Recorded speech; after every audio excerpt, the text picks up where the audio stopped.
للفقراء الذین احصروا فی سبیل اللہ، للفقراء فقراء کے لیے، محتاجوں کے لیے، مسکینوں کے لیے، الذین وہ لوگ، یہ فقراء اور مساکین کے ساتھ زیادہ تعاون کیا کرو۔ یہ کون لوگ؟ وہ احصروا فی سبیل اللہ، جو اللہ کی راہ میں روک دیے گئے ہیں۔ کیا مطلب اللہ کی راہ میں روک دیے؟ یعنی پہلے جہاد پہ جاتے تھے تو جہاد پہ گئے اور وہاں زخمی ہو گئے، معذور ہو گئے، روک دیا گیا ہے، یہی مطلب ہے نا اس کا، معذور ہو گیا بیچارہ، اب وہ جہاد پہ نہیں جا سکتا، ایک مطلب یہ بھی ہے۔ اور ایک دوسرا مطلب یہ ہے کہ کچھ علماء نے، کچھ دینداروں نے اپنے آپ کو اسلام کے لیے، اسلام کی خدمت کے لیے وقف کر دیا ہے۔ کوئی عالم دین ہے، مدرسہ چلا رہا ہے، مسجد کو چلا رہا ہے، لوگوں کی خدمت میں لگا ہوا ہے، آمدنی کی طرف، کاروبار کی طرف دھیان ہی نہیں ہے، تو مالی حساب سے وہ مشکلات کا شکار ہے، تو لہٰذا اس کے ساتھ خوب تعاون کرو، یہ مطلب بھی ہے۔ آج کل ہے نا ہمارے، اصل میں جو مسجدوں کی حفاظت، مسجدوں کو چلانے کی ذمہ داری تو اسلامی حکومت کی ہے، تو ہماری حکومت اسلامی ہے ہی نہیں، تو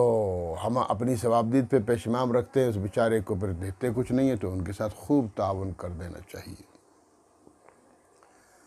نماز وہ ہمیں پڑھاتا ہے، بچوں کو ہمارے پڑھاتا ہے، شادی ہوتی ہے تو نکاح پڑھتا ہے، جو جنازہ ہوتا ہے تو جنازہ پڑھ لیتا ہے، اور پھر جناب بچہ پیدا ہوتا ہے تو اذان دے دیتا ہے، ساری ذمہ داری اس کی ہے۔ اور پھر جب تنخواہ کی باری آتی ہے تو پھر کنجوسی کرتے ہیں ہم، اس کو خوب اس کے ساتھ تعاون کیا کرو۔ تو یہ بھی ہے کہ احصروا فی سبیل اللہ، وہ اللہ کی راہ میں محصور ہو چکا ہے، اللہ کے لیے اپنے آپ کو وقف کر دیا ہے، یہ مطلب بھی ہے۔ اور ایک تیسرا مطلب یہ ہے کہ اللہ کی راہ سے روک دیا گیا ہے۔ بہت سے علماء پر پابندی لگتی ہے نا، بس ان کے گھر کو محاصرہ کیا جاتا ہے، وہ اپنے گھر میں بند ہے، وہ کہیں کاروبار بھی نہیں کر سکتا، اللہ کی راہ میں بھی نہیں جا سکتا، جہاد بھی نہیں کر سکتا، تو ایسے محصور لوگوں کی بھی خوب امداد کرو۔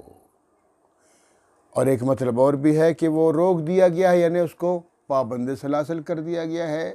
اس کو جیل بھیج دیا گیا ہے، تو اس کو چھڑانے کے لیے کوشش کرو، تعاون کرو، وکیل شکیل کرو، جیسے آج کل کا دور ہے، بغیر پیسے کے تو کچھ نہیں ہوتا، تو خوب محنت کرو، تعاون کرو، اللہ رب العالمین آپ کو اجر عطا فرمائیں گے۔ تو مختلف اس کا مطلب ہو سکتا ہے، تو فرمایا للفقراء، ان فقراء کے لیے، الذین احصروا فی سبیل اللہ، جو اللہ کی راہ میں روک دیے گئے ہیں، ٹھیک ہے، یعنی اپنے آپ کو اللہ کے لیے وقف کر دیا ہے دین کی خدمت میں، یا اللہ کی راہ سے روک دیا گیا ہے، جیل میں ہے، یا اللہ سے روک دیا گیا ہے، اس کے گھر کا محاصرہ کیا ہے، ادھر ادھر نہیں جا سکتا، ٹھیک ہے، جیسے مولانا مسعود اظہر، ان کو تو اللہ نے بہت کچھ دیا ہوگا، اور لوگ بھی تعاون کرتے ہیں، اور وہاں کے وہ باشندوں کو چاہیے ان کے ساتھ خوب تعاون کریں، ان کا تو کوئی اور کاروبار تو ہے ہی نہیں۔ تو آگے فرمایا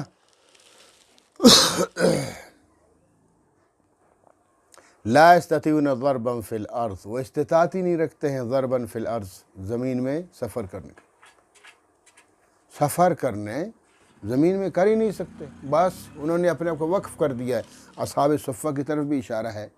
کہ بہت سے صحابہ کرام میں سے متوکلین تھے، انتہائی تھے مہاجر، چونکہ ان کا کاروبار بھی مکہ میں تھا، دکانیں بھی مکہ میں تھی، زمینیں بھی وہیں تھی، سب کچھ وہیں تھا، ادھر اسلام قبول کر کے آئے، تو بہت سے لوگ فیملی کے ساتھ ہے، بہت سے لوگ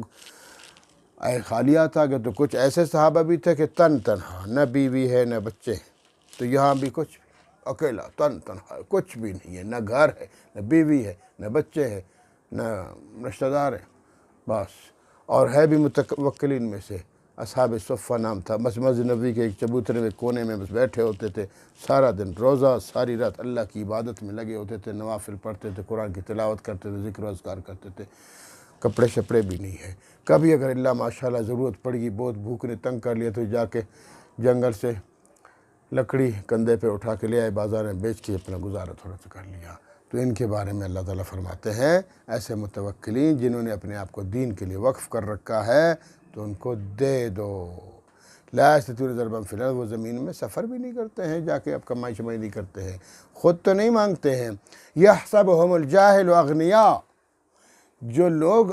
جاہل سے مراد جاہل نہیں، جیسے ہم اردو میں جاہل بولتے ہیں کسی کو تو وہ تو چڑ کھاتا ہے، جاہل سے مراد بے خبر۔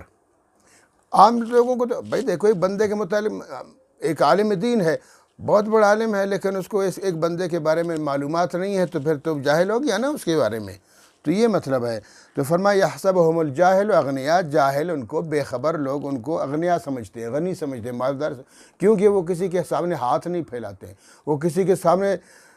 اپنی حاجت کا اظہار نہیں کرتے ہیں، کیونکہ من التعفف، معاف کرنے سے ایسا لگتا ہے کہ بھئی یہ غنی ہے، حالانکہ وہ غنی نہیں ہے۔ اللہ فرماتے ہیں تعرفہم بسیماہم، ان کے چہروں سے، ان کی پیشانی سے پتہ چلتا ہے، کمزور ہڈیوں سے پتہ چلتا ہے، اور پھٹے ہوئے کپڑوں سے پتہ چل جاتا ہے، اور جناب اس کی دینداری سے پتہ چلتا ہے کہ بڑا نیک بندہ ہے، لیکن حالت اس کی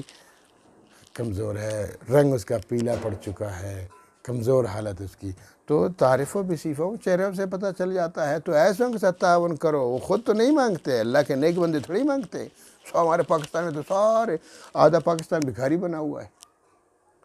اور پھر زبردستی پکڑ کے لیتے ہیں، زبردستی۔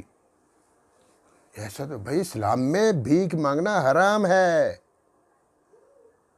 یہ تو ہٹے کٹے سارے پھر رہے ہوتے ہیں، عورتیں ہٹی کٹی، مرد ہے ہٹے کٹے پھر رہے اور بھیک مانگ رہے ہیں۔ اسلام میں منع ہے، اگر ایک معذور مجبور ہے، مانگتا ہے، اس کو بھی تو نہیں چاہیے، لیکن اگر مانگتا ہے تو پھر معذور ہے وہ اس کا۔ لیکن یہ جو پیشہ ورانہ ہے، ان کو مت دیا کرے بھائی۔ جس کو آپ سمجھتے ہیں یہ غریب ہے، یہ فقیر ہے، یہ محتاج ہے، وہ اس کے ساتھ تعاون کرے۔ آپ کسی ہٹے کٹے ساتھ کر رہے ہیں، اور وہ صدقہ جو خیرات آپ نے کسی اچھے بندے کو دینی تھی، آپ نے کسی فضول بندے کو دے دی۔ تو اس لیے فرمایا تعرفہم بسیماہم، وہ اپنے چہروں سے ان کا پتہ چلتا ہے۔ لا یسألون الناس الحافا، جو سوال نہیں کرتے لوگوں سے الحاف، لپٹ لپٹ کر، پکڑ پکڑ کر، مانگ مانگ کر، ایسا نہیں کرتے۔ تو ایسے لوگوں کو ڈھونڈو، اپنے پڑوس میں ڈھونڈو، اپنے علاقے میں ڈھونڈو، پتہ چل جائے گا کہ بھئی فلان بندہ ہے، اس کے ساتھ تعاون کرنا چاہیے۔ ہاں ہمارے محلے میں ایک دو بیوہ ہیں، ان کے ساتھ کرو، یتیم ہیں، ان کے ساتھ تعاون کرو،